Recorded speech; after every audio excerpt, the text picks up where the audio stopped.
baatu sanatti ija buqqifannu. Eeyotti Yesuusitti maalin taanu ija buqqifannu. Kaleessa xiqqoo rattaa seera waan ta'eef nan deema.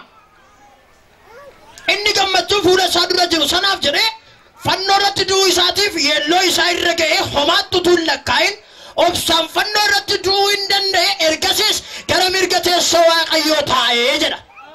Amiin jedhamee isa kana. Mee namoonni ana qoramsuma natti baay'atee ana loluma natti baay'atee tammee harkanatti agarsiisa. Harkanatti agarsiisa akka warra akka jettan duwwaan ana qoramsuma natti baay'ata. Kan jettan gooftaan isin haa eebbisu. Baga isinii baay'ate. Nambate. Qoramsi baga isinitti baay'ate. Sababa isaan isinitti dhaggeeffadhaa.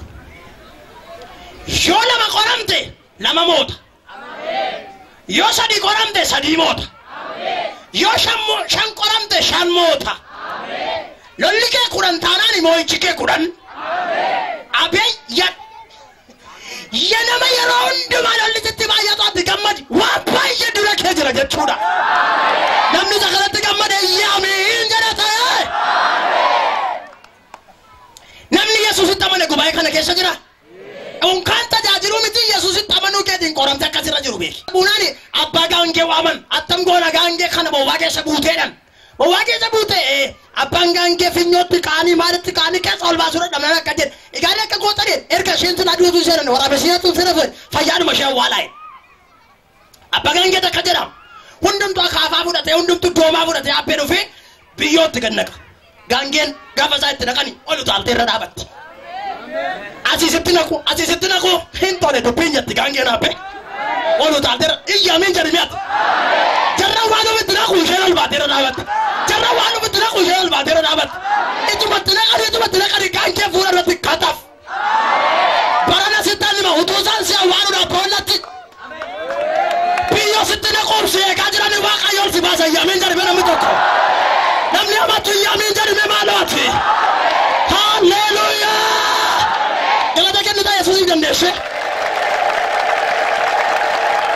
Ituma akka jedhan ituma gurbaan kun naman ta'u gurbaattiin kun naman taatu intalli kun naman taatu siin jedhanii biyyoo asuusitti naqanii attisitti naqanii nuukkaabsinaa hin dhossinaa hin awwaallaa maal godhatuma jedhanii ituma isaan akka jedhanii inni isaan sitti naqan suni miila kee jala oolee. Haalleluuyaa. Namni tokko mee ol ba'ee mul'achuuf hal jedhaa jedha tummee. Utaali bara mul'achuu kootu naa dhufe jedhame namni tokko.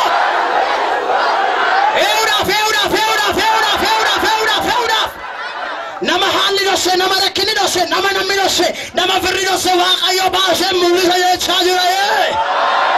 Waaqayyo barana waa sirraa gashaa. Waaqayyo barana waa sirraa godaansisaa. Waaqayyo barana waa sirraa shanyaa. Merguma geekkas godhiti chaa'oo waliin agarruu jedhinati. Jari waliin agarruu chaa'oo bara baay'ee wajjin turre. Guyyaa baay'ee wajjin turre, waggaa baay'ee wajjin turre, amma garuu chaa'oo jedhi dabali haphee. Haalleluuyaa! Galata kennisa jiraa kanaaf yoo sitti tolee ta'e. Ameen. Mudhiin nama kanaa jabaateera. Ameen. Maqaa Yesuusiin jabaateera. Ameen. Naa kenni meesha kiraanchicha naa kenni. Dhaabadham. Deemi.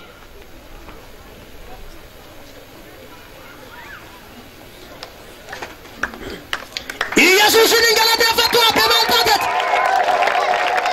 Abbaa. Deemtanii? Maal miilloon jirottani? Hin jiru. Akkamitti deemtarree? Fedhuma Yesuusii hin deemi ka.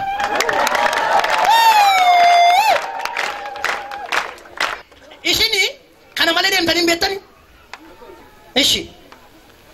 Waggaa meeqaaf kun? Kun waggaa 30 olii. Waggaa 30 ol kana qabattanii deemtanii? Amma akkamitti of dandeessanirra? Dhimma deema. Socho'am. Dandeettii Waaqayyooti. Socho'ame amma kottaa. Abeet. Ishi.